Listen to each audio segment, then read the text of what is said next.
हमें बनाना है स्टेटमेंट ऑफ अफेयर्स और deficiency account. Let us start the sum, साथ साथ करेंगे। Draw the lines, statement draw करें, 6 कॉलम्स। अब सबसे पहले इस स्टेटमेंट में आता है unsecured creditors as per list A. Next line में लिखें fully secured creditors as per list B minus estimated value of securities held. 4 line छोड़ दें partly secured creditors as per list C. एक लाइन छोड़ दें preferential creditors as per list D minus paid as per contra. Contra means opposite side, और opposite side 18th line में यही चीज दोबारा लिखें, माइनस प्रेफरेंशियल क्रेडिटर्स। अब assets as stated by debtor में properties as per list E 7 lines छोड़ें, ये थंब रूल है।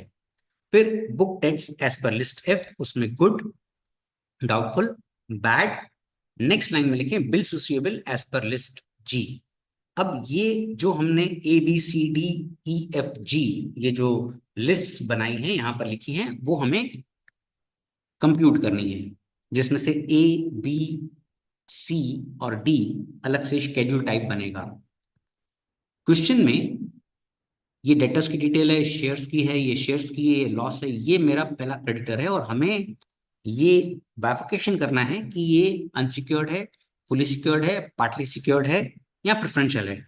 तो क्योंकि हमने कुछ भी गिरवी नहीं रखा है, अनसिक्योर्ड है, इसीलिए लिस्ट ए में आ गया। फिर नेक्स्ट जो क्रेडिटर है 35,000 का, उसको हमने शेयर्स गिरवी रखे हैं टू द एक्सटेंट ऑफ 30,000। तो ये पार्टली सिक्योर्ड है क्योंकि 35,000 का लोन है, 30,000 ही सिक्योरिटीज गिरवी रखे हैं। तो पार्टली सिक्योर्ड लिस्ट सी में आता है, तो वो यहां लिखना है। नेक्स्ट क्रेडिटर है 40,000 का, उसको भी शेयर्स गिरवी रखे हैं। अब फर्स्ट चार्ज है तो शेयर 76,000 में बिकने वाले हैं ऐसा हमें लगता है, और लोन 40,000 का है, तो ये फुली सिक्योर्ड है, तो लिस्ट बी में आएगा।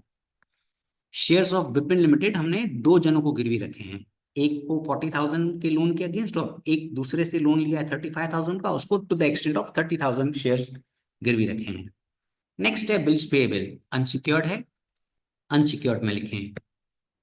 नेक्स्ट है बिल्स रिसीवेबल डिस्काउंटेड 7,000। अब ये कंटीजेंट लायबिलिटी है, हो भी सकती है और नहीं भी हो सकती है, पर इसमें से 4,120 लाइकली टू बी डिसऑनर्ड है, तो अनसिक्योर्ड क्रेडिटर में लिख देंगे bills receivable discounted likely to dishonour, क्योंकि डेटर पे नहीं करेगा तो हमें बैंक को देना पड़ेगा, और उसकी ग्रॉस वैल्यू 7,000 है, तो पेंसिल से 7,000 लिख लो।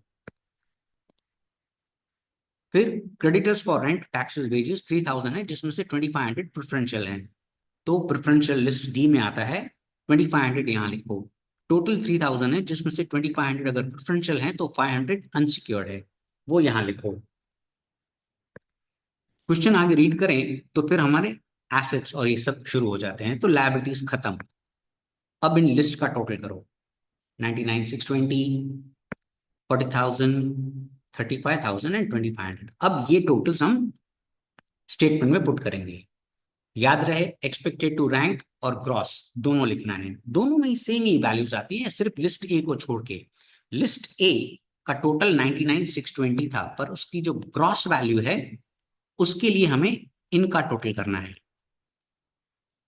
तो 90,000 प्लस 5,000 प्लस 7,000 प्लस 500, तो 1,02,500 आएगा। यहां पर ही ग्रॉस और एक्सपेक्टेड टू रैंक अलग अलग होगा, बाकी सब में सेम होगा। फिर ये टोटल हो जाए तो उसको रब कर देने का। अब फुली सिक्योर्ड क्रेडिटर्स 40,000 अंदर लिखेंगे, बाहर नहीं लिखेंगे, यहां लिखना है, करेक्ट। और ग्रॉस भी 40,000। Estimated value of securities held, तो इनके पास जो शेयर्स हैं उनकी रियलाइजेबल वैल्यू 76,000 है, तो वो 76,000 लिखा। 36,000 का सरप्लस है, क्योंकि हमने सेकंड मॉर्गेज भी किया हुआ है पार्टली सिक्योर्ड, तो 36,000 के दो हिस्से होंगे। 30,000 जाएगा लिस्ट सी में, और बाकी जो 6,000 बचा, 36,000 में से 30,000 गया तो 6,000 बचा, उसे कॉन्ट्रा साइड शिफ्ट कर देंगे। तो 18th लाइन में ये लिखा हुआ है, करेक्ट। 17th लाइन में लिख देंगे सरप्लस फ्रॉम लिस्ट बी 6,000, और यहां पर डैश। अब पार्टली सिक्योर्ड क्रेडिटर्स लिस्ट सी कितने हैं, 35,000 है, तो 35,000 एक्सपेक्टेड टू रैंक में भी लिखेंगे अंदर, और ग्रॉस में भी। अब 35,000 के सामने 30,000 का तो वो सरप्लस है, वो उनको जाएगा, करेक्ट। तो बाकी 5,000 पे करना पड़ेगा। फिर लिस्ट डी का टोटल लिखेंगे। तो लिस्ट डी का टोटल है 2,500, तो वो 2,500 लिखेंगे अंदर भी और ग्रॉस में भी, करेक्ट। अब 2,500 पेड एज पर कॉन्ट्रैक्ट, तो यहाँ पर जो 18th लाइन है, यहाँ पर यही वैल्यू 2,500 लिख दीजिए और यहाँ पे बाहर डैश।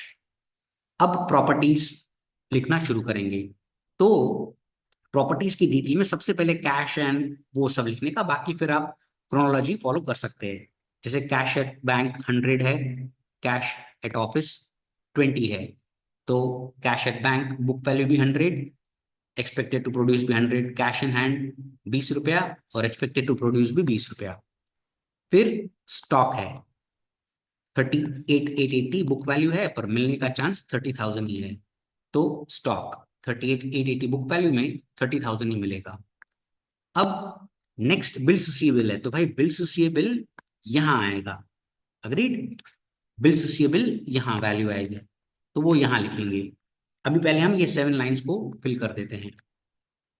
हमें दे रखा है फिर फर्नीचर, तो फर्नीचर फॉर 4,000 और उसका एक्सपेक्टेड टू प्रोड्यूस 3,000। अब और कोई एसेट्स हैं क्या, आप चेक करो। तो ये रहे 100 शेयर्स ऑफ अनंत मिल्स, 25,000 की बुक वैल्यू है और एस्टिमेटेड टू रियलाइज 15,000, तो वो लिख लो। Shares of Anant limited 25,000 and 15,000।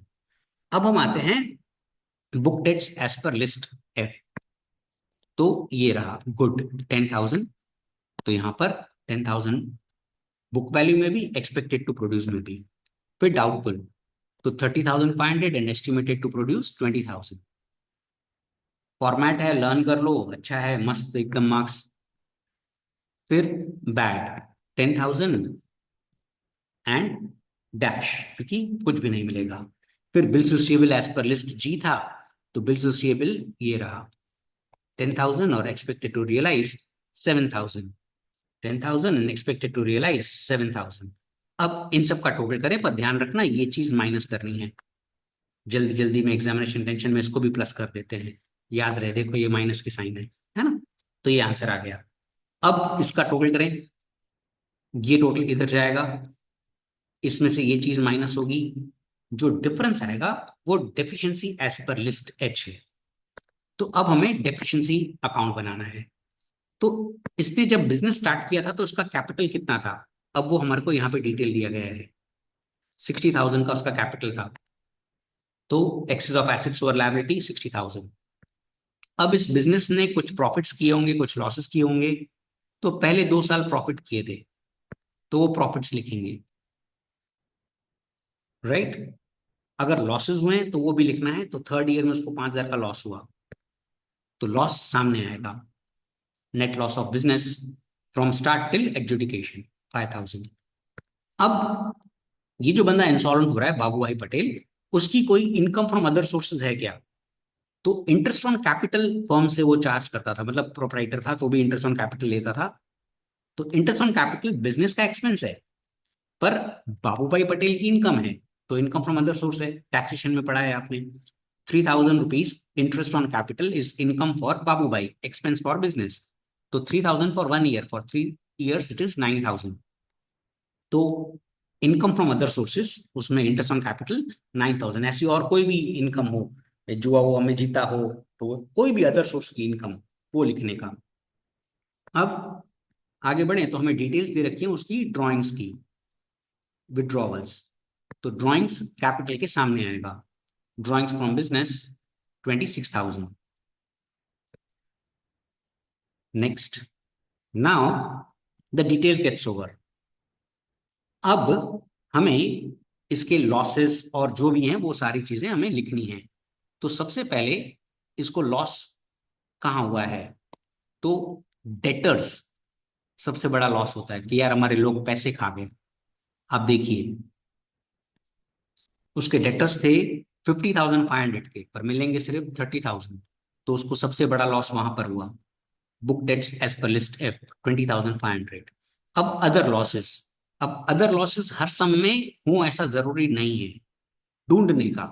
जैसे इस सम में है लॉस ड्यू टू बेटिंग, जुआ में बेचारा, बेचारा तो क्या, अभी जुआ कर रहा है तो बेचारा कैसे हुआ, तो लॉस ऑफ बेटिंग 15,000।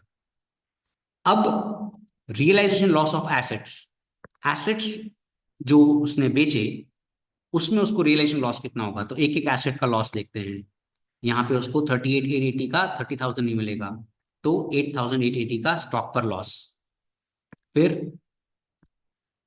फर्नीचर 4,000 का 3,000 ही मिलेगा, तो फर्नीचर पे 1,000 का लॉस। करेक्ट। फिर नेक्स्ट है शेयर्स ऑफ अनंत, 25 का 15 मिलेगा, तो 10,000 का लॉस। फिर बिल्स रिसीवेबल पे भी इसके पैसे टूटे हैं, 10 का सिर्फ 7 मिलेगा, तो वहां पर बिल्स रिसीवेबल में 3,000 टूटे। अब जो बिपिन लिमिटेड के शेयर्स हैं वो 85 के हैं, पर बिके कितने में, 76 में, तो यहां पर भी उसको लॉस है। राइट, 85 एंड 76, तो 9,000 इज द लॉस। तो शेयर्स ऑफ बिपिन लिमिटेड भी 9,000 लॉस, तो ये सारे उसके रिलेशन लॉसेस हैं। अब एक और लॉस था, loss due to bills discounted before maturity, 4,120। अब इसका टोटल करें, ये टोटल इधर शिफ्ट करें, इसमें से ये चीजें माइनस करें, तो एक आंसर आएगा 16,000, और ये आंसर 16,000 और ये आंसर 16,000 मैच होना चाहिए। अगर मैच हो रहा है तो मजे ही मजे। Wish you good luck.